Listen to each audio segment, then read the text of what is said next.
Todos, hoje nós vamos falar sobre um tema dos mais marcantes da história da humanidade. Falar sobre Paulo realmente é uma coisa assim monumental. Um dos trabalhos que eu pensei em desenvolver lá no Centro Viso Senhor de Pouso Alegre é uma reverência ao nosso amigo, nosso companheiro, nosso ilustre homem do Espiritismo, que foi Francisco Cândido Xavier. Então eu me propus a ser um divulgador da sua obra. Então,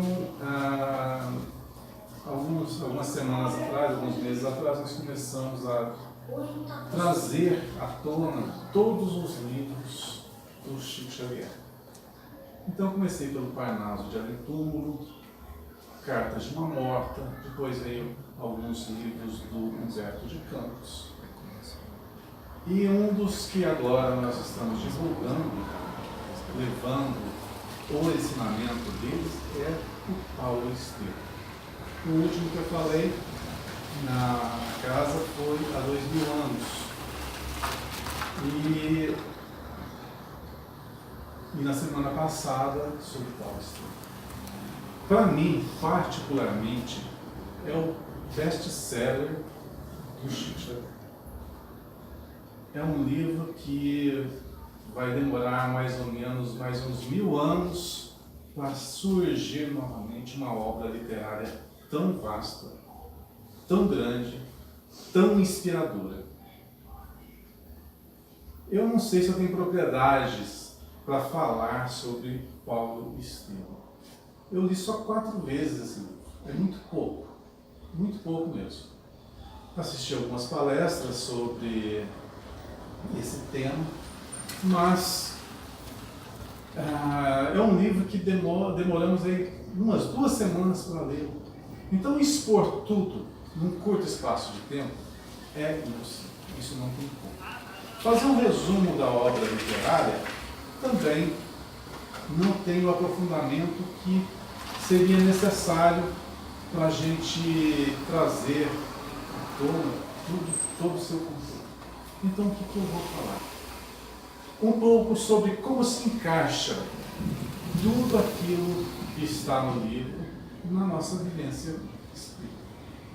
Na nossa vivência como seres humanos reencarnados aqui atualmente para o nosso desenvolvimento. Então, para começar, eu gostaria que os amigos me ajudassem numa pequena mentalização com o alto, para que a inspiração não nos falte e que todo o roteiro abordado seja feito com toda a coerência, com toda a lógica, com todo o amor que o tema necessita.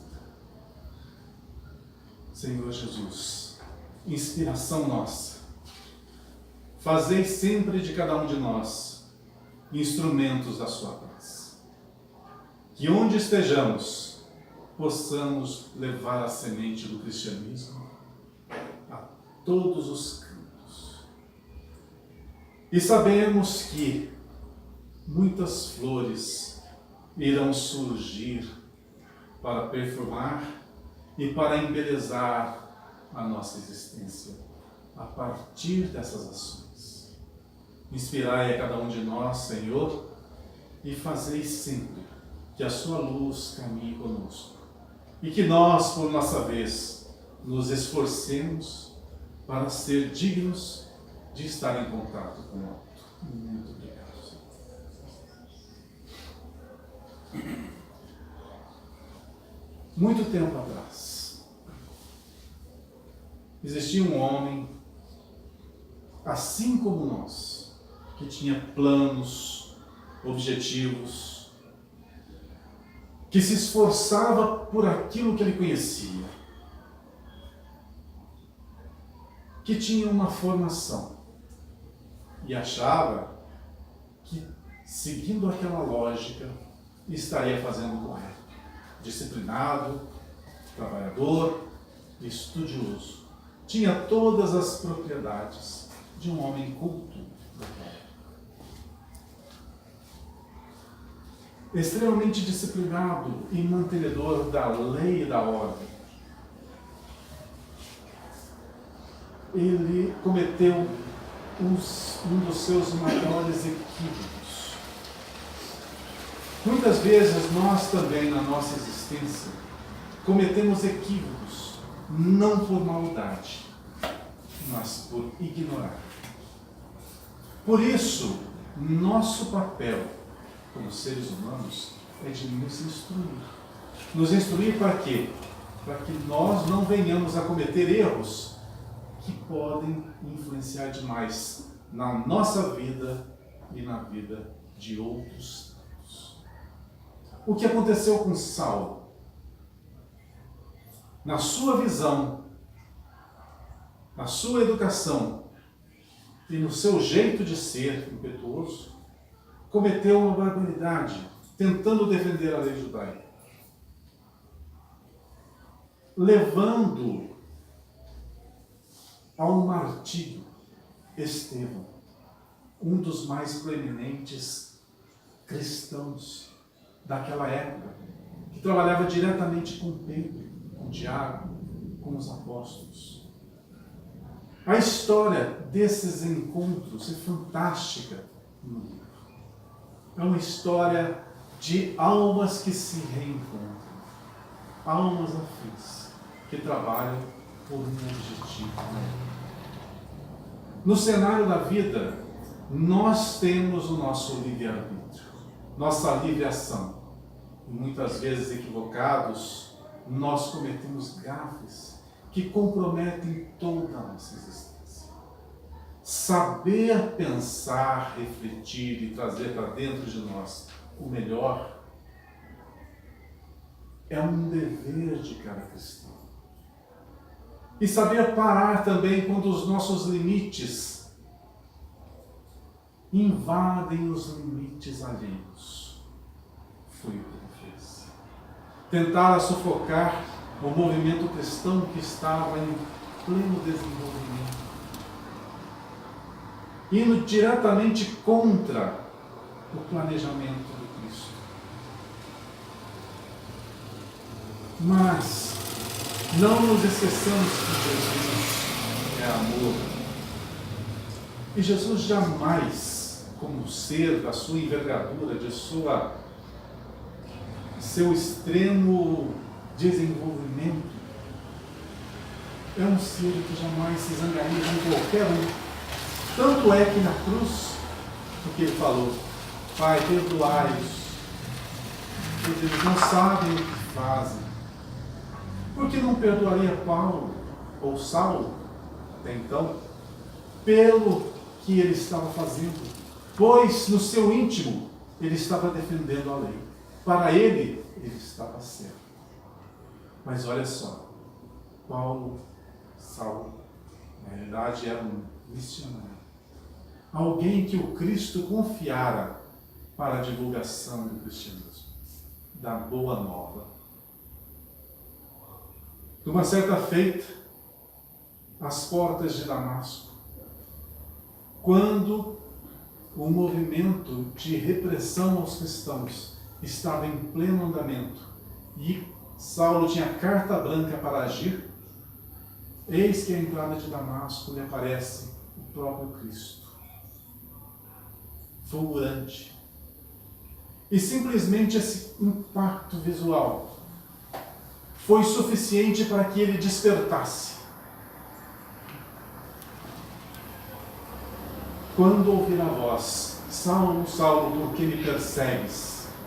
Numa fração de tempo muito curta, refletiu longamente, num espaço de segundos, e lembrou-se o quê?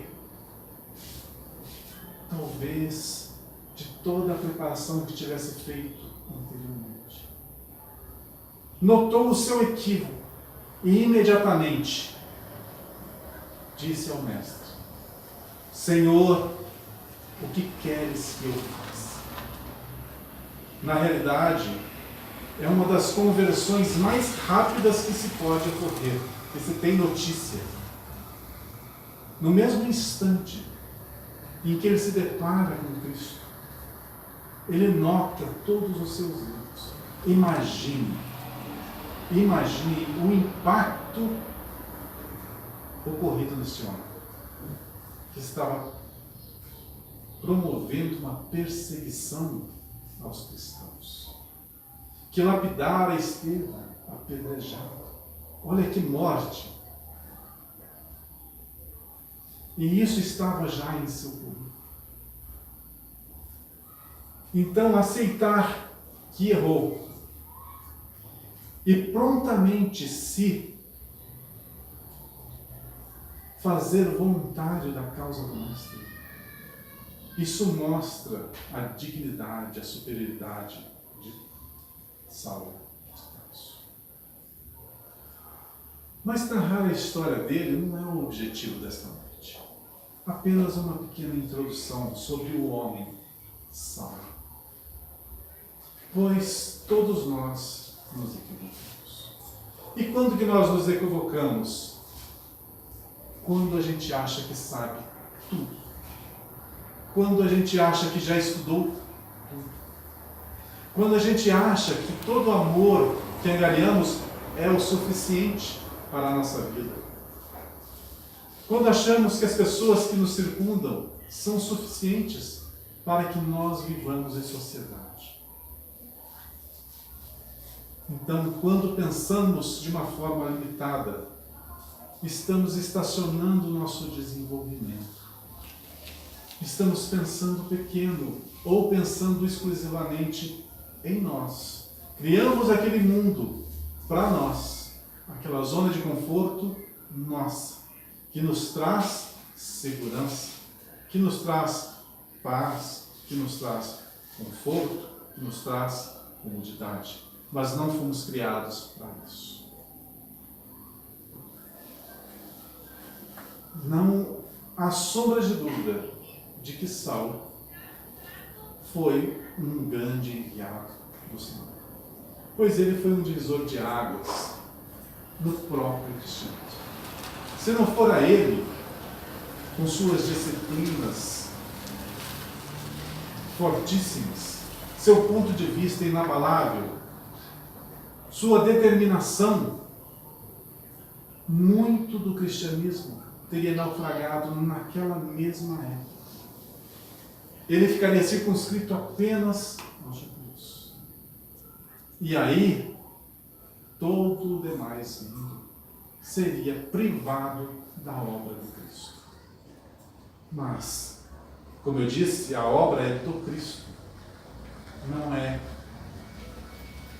dos apóstolos, não era de Saulo, não era de um grupo reduzido de pessoas, era do Cristo.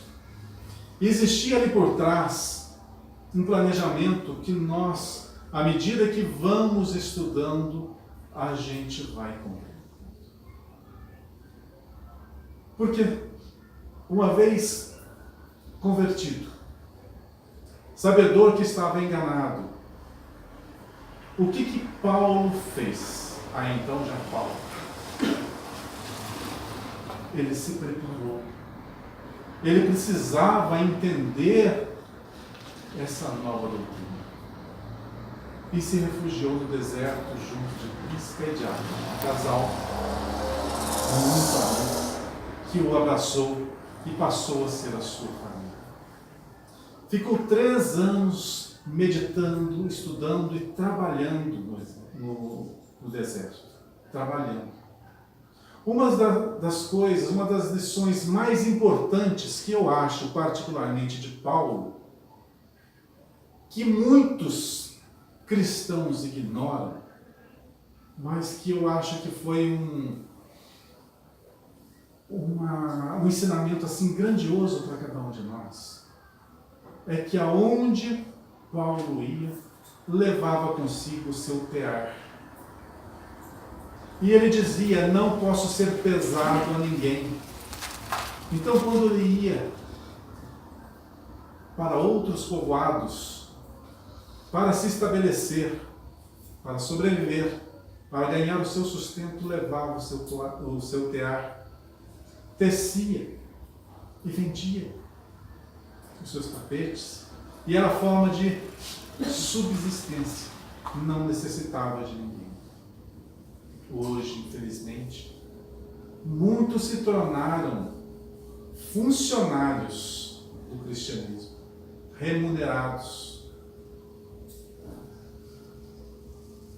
ignorando essa lição do Paulo, clara e notória. Pois, como disse, cada vez que nós invadimos o território do próximo, somos responsáveis por tudo que fazemos, por toda a influência que levamos aos nossos irmãos. Então, se eles nos sustentam, nós estamos tirando deles e trazendo para nós. Consequentemente, estamos nos tornando devedores deles. Pois o cristianismo, pois a mensagem cristã, a boa nova, o evangelho, ele é gratuito. Devemos divulgar, devemos levar, devemos viver, devemos exemplificar, mas não podemos de forma alguma ganhar por causa disso. Nosso sustento, o Pai nos concede por outras vias. Não tem aquela passagem, olhai as aves do céu, né? Que não tecem nem fiam, as flores do campo, né? Não tecem nem fiam, mas Deus, na sua misericórdia, nunca deixou faltar nada em eles. E toda beleza lhes foi dada, que nem Salomão, a sua maior riqueza, conseguira vestir-se como os lírios do campo. Imaginem nós, que somos criaturas feitas por Ele, criadas por Ele. O que é nos destinado, não precisamos tomar de ninguém. Nós estamos aqui aprendendo a desenvolver as nossas potências. E a vida nos ensina, nos leva a esses caminhos. Assim como direcionou Paulo. Pois ele tinha um potencial enorme. Ele tinha uma envergadura muito grande. Uma determinação ferrenha. E um amor enorme.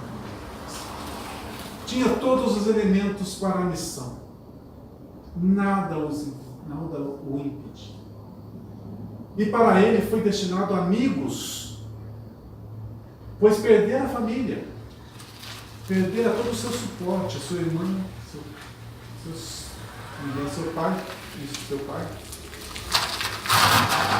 que ficaram contra ele, como se ele fosse abandonado, filho pródigo, aquele que não faz parte mais da família. Mas em compensação, ganhou Lucas, ganhou Timóteo, ganhou Prisca, ganhou Áquila, ganhou Pedro, ganhou Tiago, João. Olha que família!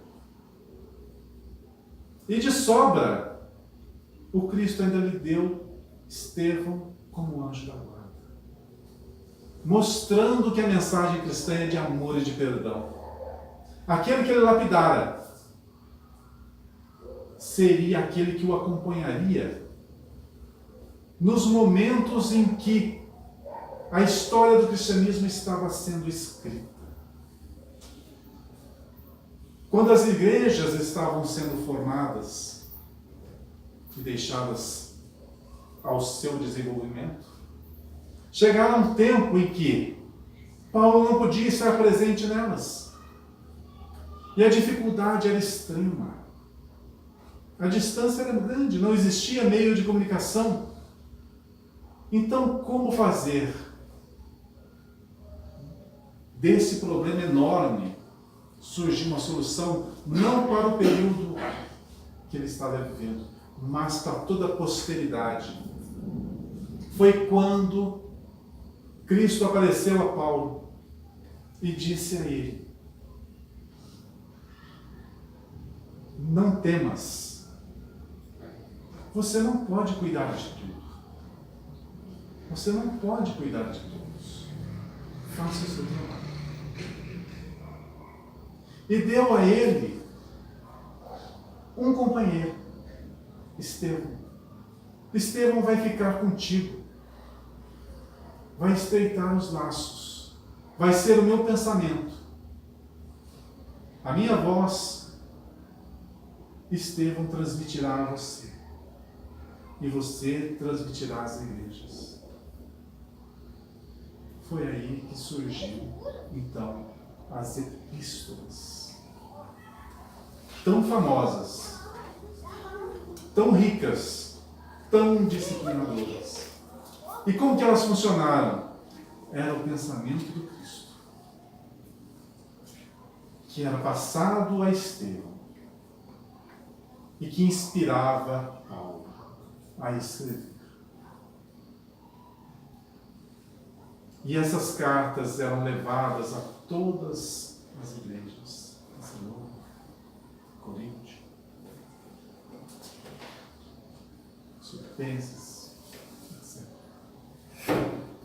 Por quem? Pelos voluntários, por Silas, por Timóteo e outros tantos que já estavam ali, esperando a mensagem cristã surgir para despertarem e começarem a trabalhar. Lembro que onde Paulo ia, ele levava a mensagem cristã. Muitos ouviam, achavam maravilhosa a sua eloquência, o seu verbo. Mas alguns tornavam-se amigos diretos. Queriam fazer mais, queriam estudar mais, queriam compreender mais. E surgiram aí então as primeiras igrejas. Não templos. Igrejas que são o quê? Núcleos de pessoas com a mesma finalidade. Igual aqui, onde nós estamos reunidos. A igreja não é o local, são as pessoas. As pessoas que são importantes. Aquelas que se juntam por um ideal, o ideal do Cristo.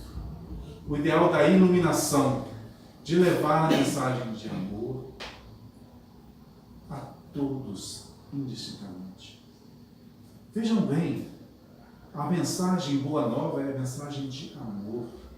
Se queremos levar algo ao próximo, não levamos lei nem disciplina, levamos amor. A partir daí tudo se dá. Mas se não tivermos amor, quem nós somos? O que nós podemos fazer? Como podemos viver sem amor? Afinal, o que é Deus? Qual a definição mais clara de Deus? É amor. E o que nós somos? Filhos de Deus. O que nós somos? Filhos do amor. O que nós somos? Somos amor. E como trabalhar sem viver o amor? Como nos unir se não for pelos laços do amor? Como atender as pessoas se não olharmos para elas com amor? Como que nós vamos querer colocar em sua mente, em seu coração, princípios elevados, se não temos a base, que é o amor? Uma das coisas que eu sempre abordo no nosso estudo sistematizado da doutrina espírita, quase todos os dias eu falo a mesma coisa, em pontos distintos da reunião, é que todo conhecimento que nós estamos adquiridos tem que ter uma base de sustentação. É muito belo saber a história do Espiritismo, saber sobre Kardec, saber sobre mediunidade, sobre vida em outros mundos, as outras dimensões, o que nós somos, espírito, perispírito, matéria. É excelente. Mas tudo isso tem que ter uma base para que se sustente. E essa base chama-se amor. Se nós não trabalharmos no nosso sentimento, o nosso espírito, a nossa essência, tudo que construímos vem a desmoronar ou ser mal utilizado. Lembremos Paulo. Qual o seu maior equívoco? Ele era sabedor da lei? Sim. Interpretava como ninguém. Tinha uma eloquência fantástica. Tinha uma ascendência sobre os outros proeminente. Mas faltou-lhe o quê? Amor. Se ele tivesse um pouco de amor, não lapidaria o próximo. Não lapidaria Gesiel. Seu cunhado, irmão de Abigail, a mulher que ele era extremamente apaixonado. Olha como é a história da vida, como que a gente se equivoca e depois não tem como voltar atrás. Depois que o erro está cometido, não adianta voltar atrás. Mas também Paulo não se lamentou, não se remoeu, pois não tinha mais o que fazer. Tinha o quê? Que recomeçar. E aquilo que ele fez tinha que ser destruído. E não foi o que aconteceu? Olha a mensagem do Cristo por trás dessa história. Pelo esforço abnegado de Paulo, quando nas dificuldades de lidar com as igrejas que estavam crescendo, que estavam em plena disputa, estava se esfacelando, veio o próprio Cristo a ele e disse-lhe: fica com o Espírito, ele vai se aproximar mais de ti e vai te ajudar. Isso tem um significado muito extenso, porque ali estava estampado que perdão, perdoar. Estevão, espírito altamente iluminado, já tinha perdoado há muito tempo. Mas Paulo tinha se perdoado. Imaginem nós, nessa situação, nós nos perdoaríamos este equívoco? Imagina a cena quando Abigail reconheceu Gesiel, que estava ali sendo lapidado. E o reencontro de ambos foi no momento da partida dele, quando os irmãos separados se encontraram. Um estava a expirar e o outro estava órfão de pai e de irmão, sozinho. E Saulo, que amava Abigail, no momento que reconheceu o seu erro, reconheceu que aquilo ali era o irmão dela, que ela tanto procurava, que ele também procurava. Imagine o baque emocional deste homem. E o que ele fez? Tomou outra atitude errada. Que atitude foi essa? Disse a Abigail que não poderia ficar com ele. E ela ficou mais uma vez desamparada de pai, de irmão e agora do noivo. Ficou sozinha. Passa-se o tempo e ele, logicamente, vai modificando a sua forma de pensamento. Até que pensa novamente em procurá-la. E a encontra já debilitada. Em breve ela desencarnaria. Por que esse drama todo? Não poderia ser diferente? Eles não poderiam ter se reencontrado, se perdoado e vivido a sua vida normalmente como homem e mulher? Desenvolvido uma família? Não, não poderia.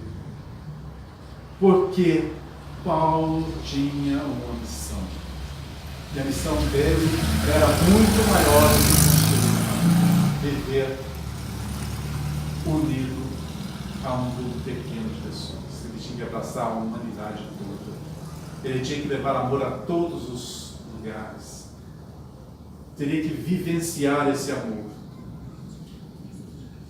E essa é uma lição que a gente tem que pensar, pois pode acontecer conosco muito em nossa vida.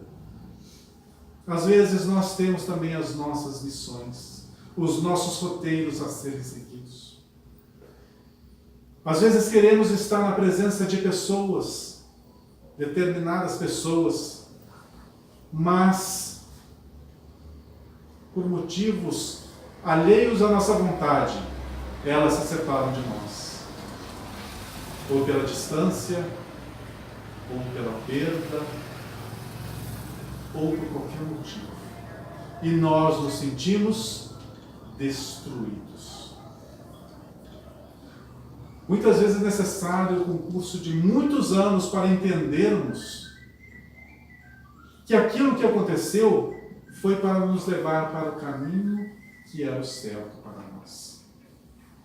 Que aquela escolha talvez não fosse a melhor, que aquela escolha nos levaria para outros campos, talvez muito mais dolorosos do que imaginávamos. Então a perda de Abigail, o martírio de Gesiel, foi determinante para a construção do apóstolo Paulo, para a sua determinação, para o seu fortalecimento.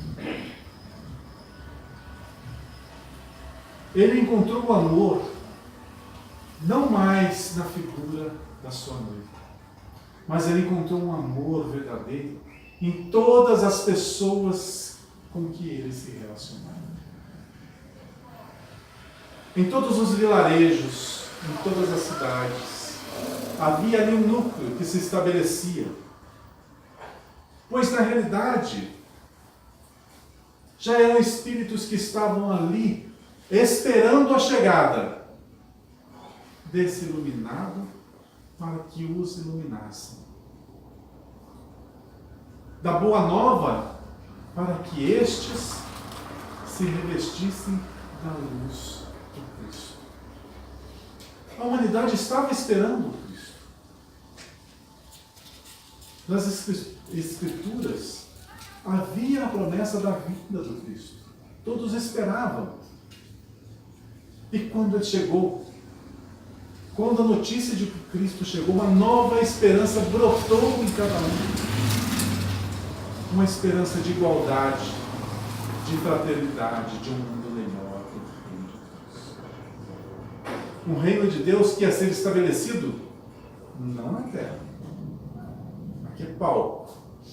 O reino de Deus ia ser estabelecido no coração de cada ser humano. Tudo ia se modificar. Nós sabemos que depois do Gólgota, os apóstolos meio que se acovardaram. Lógico e natural, porque a perseguição ia cair sobre eles. Se acontecer com o Mestre a cruz, destinada a todos os malfeitores, imagine para eles qual seria o suplício. Como seres humanos, creio que todos nós fugiríamos. Eu fugiria, com toda certeza. Mas teve aqueles que perseveraram, teve aqueles que ficaram juntos. Mas eram espíritos preparados para a tarefa. Então chegou-se o dia em que o próprio Cristo veio a eles demonstrar que não tinha os abandonado. quando todos estavam reunidos, quase todos estavam reunidos, Jesus se materializou para todos, demonstrando que a vida persistia após a morte, que ninguém morria, que nada estava perdido. A partir daí, o que nós chamamos de Pentecostes, né? As igrejas chamam de Pentecostes, que nada mais é que a união dos Espíritos santificados, os Espíritos que trabalham com Cristo, vieram a trabalhar junto com os apóstolos, dar-lhes o suporte, dar-lhes a força necessária para que o Evangelho fosse expandido. Ele não poderia ficar circunscrito aqui a um grupo de pessoas que simplesmente se acovardaram.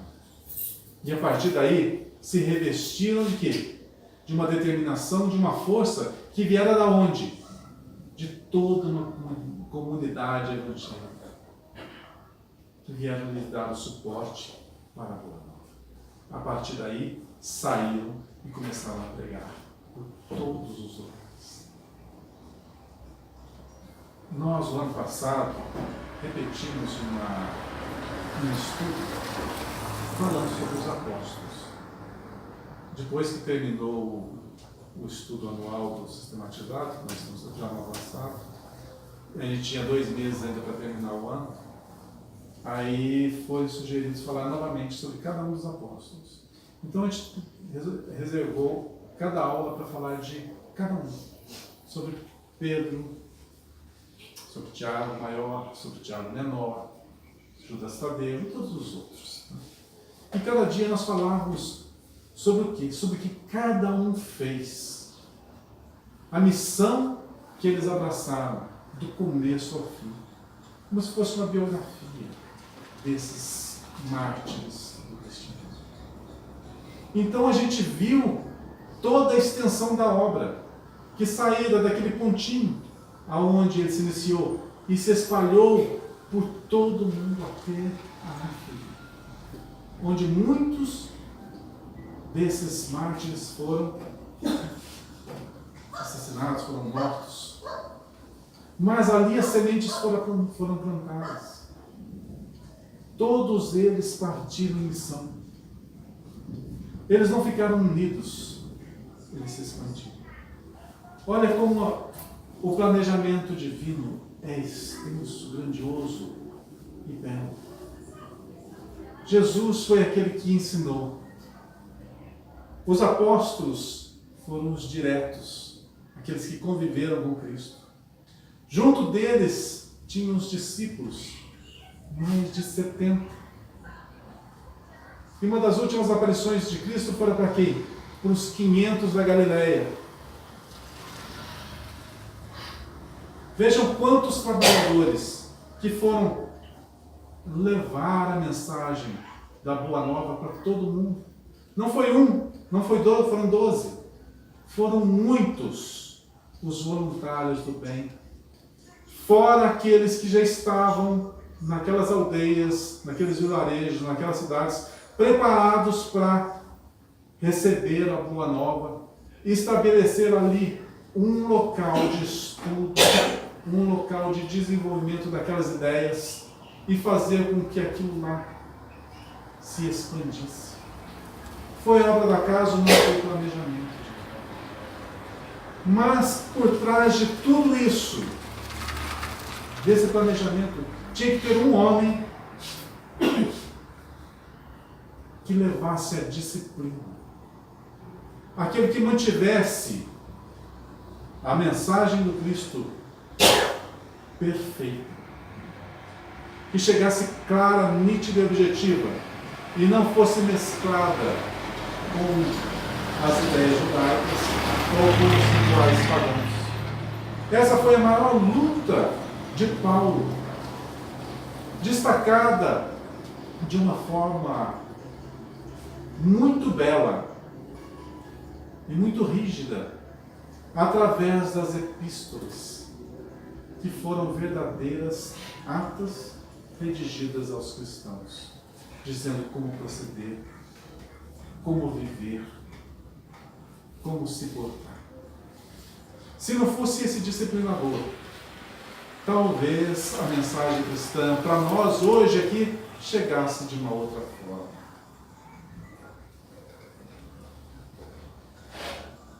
Veja como a vida, ela tem mecanismos para corrigir a todos. Quem já leu a obra Paulo Estevam vai se recordar que aonde ele ia pregar, ele chegava, era bem recebido, todos ficavam eufóricos, e quando ele falava que Cristo, que Jesus era maior que Moisés, o que acontecia? Todos se voltavam contra ele, e geralmente ele era açoitado, muitas vezes apedrejado, mas não morria. Não morria. Uma vez, uma passagem, ele foi jogado num entulho, dado como morto. Ficou o dia inteiro junto aos cadáveres. E foram resgatá-lo de lá, ainda com vida. Curaram suas feridas. No anonimato, não podia ninguém saber que ele estava vivo. Ficou meses se recuperando. E depois partiu e continuou a trabalhar pela mensagem cristã. Quem de nós, se levar uma pedrada, uma estilingada, volta novamente a falar sobre o mesmo assunto? E ele voltava mais forte, mais determinado. E uma das lições mais duras que Paulo teve não foram as pedras, não foram os açoites. Foi Atenas. Quando ele se dirigiu à tribuna, falou com eloquência, foi aplaudido. Todos achavam ele de uma inteligência singular. Porém, os corações lá eram frios. E foi o único lugar que Paulo não conseguiu montar uma sequer